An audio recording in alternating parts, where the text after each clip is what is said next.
Hey, so I was reading the story of Jacob and Esau, and I was blown away. Now, we know the common story of how Esau and Jacob were born, the life events up to when Jacob was, his name was changed to Israel. And, but there are certain pointers in there that were brought to my attention. One, it was prophesied of Jacob that he would be greater than the Esau, and he will be a blessed man. Okay? So it was already predestined by God that Jacob was going to be blessed and was going to be greater than his brother. But then we see what happened. One, he deceitfully stole his brother's birthright. Okay? He didn't stop there. He deceived his own father Isaac by pretending to be Esau. And stole, by pretending to be Esau, yes, and stole Esau's blessing.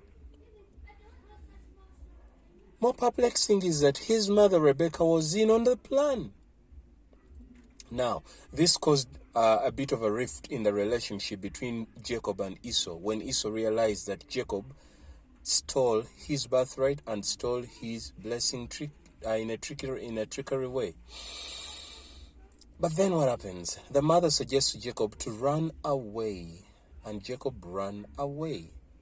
Now, question, was God watching all this happening? Yes, he was. Did God approve of all this? Because Jacob seemed successful in stealing his brother's birthright, no punishment came on him. Then he went ahead to deceive his father and then stole Esau's blessing. No punishment seemingly came on him. He succeeded, he got the blessing, because God would have stepped in immediately and said, hey, no. Or he would have caused the father Isaac to realize that you are Jacob, I'm not going to give you my blessing. All right? But God allowed it to happen. Jacob runs away to his uncle's place, and he even gets there to marry.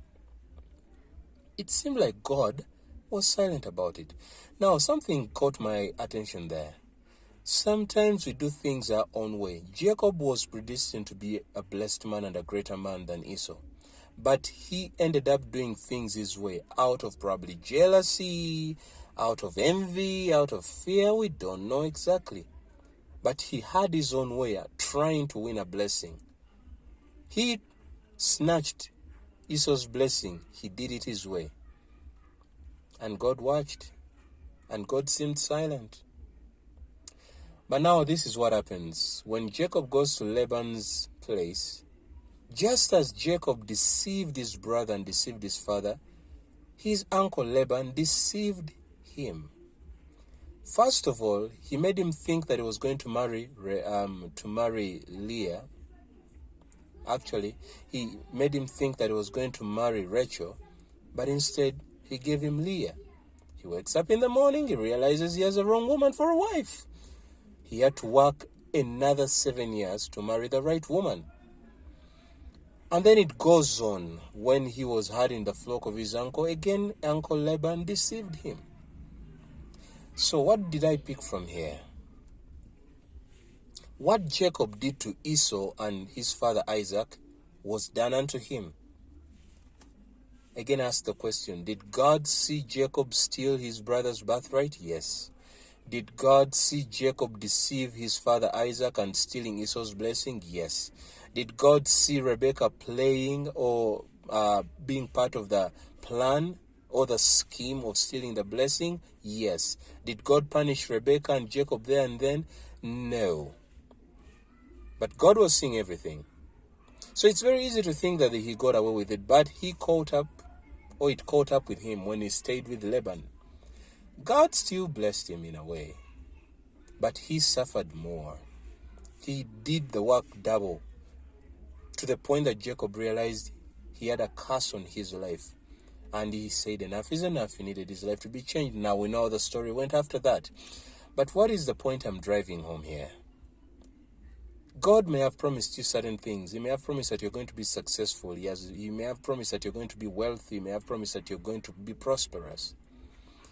And then somehow, with circumstances, you're caused to think that God has forgotten all about you. and you think that God is slow, you think that God is not fulfilling his purpose, probably you think that maybe you thought and it wasn't God who spoke, and you try to have your own way, and even you pray to him that, Lord, help me to succeed in this one, and it's possible that God is going to allow it to happen your way. But your way does not mean that it's necessarily God's way.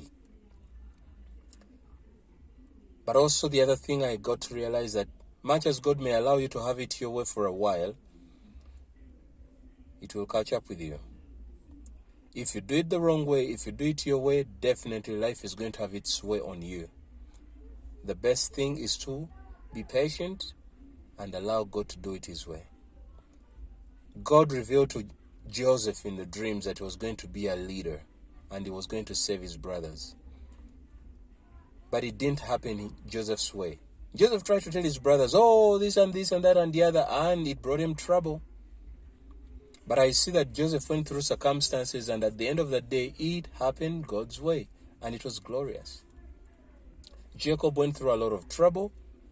Whatever he did, he was paid back double, and it was a curse that was heavy on him, but he broke through.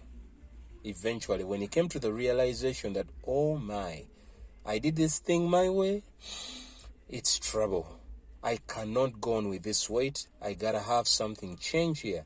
And that's how he ended up wrestling with God himself and said, I will not leave you until you bless me. You see, he was still trying to have it his way, that God had to dislocate his hip joint. So my dear friend, don't try to do things your way. You may be tempted to do so because of the circumstances you see around. You may see opportunities that seem good for you, and yet they are not your opportunities. Don't rush in. Listen in from God. Be patient. Wait him to have his way. Because if you try to have it your way, you are going to pay for it dearly. There is a cost to having it your way. The beauty of having it God's way is that he will take care of the cost. And all you'll have is the reward. As you go through the difficult times, he will enable you to persevere. But if you do it your way, you're going to pay the cost for it. And then you are going to be brought to a point of realizing that, hey, I cannot handle this, the burden is too heavy. And then you're going to have to run back to God, if you are able to run back to God, because that should be the desire, that you run back to God. And then he'll come through for you, but you are going to pay for the cost. So, better to have it God's way rather than having it your way. See what Jonah did? God instructed him to go and preach the gospel to the Ninevites. Jonah tried to run away. He paid the price. He paid for that cost. So friends, trust God. He said you'll be a blessing. He said he'll prosper you. He said you'll be greater. Wait on him patiently. Follow his way. Do it God's way. Because if you do it your way, you are bringing trouble your way. It may seem successful right now, and you may think, oh, I'm in the way of the Lord, and even you convince yourself that, yeah, God favors me in this. He might be just being quiet, watching you as you do it your way. But he also knows that there is a cost to it, and it's coming. The price you will pay. And then you run back to him. He's gracious enough to receive you. He's gracious enough to turn the tide around so that you will do it his way.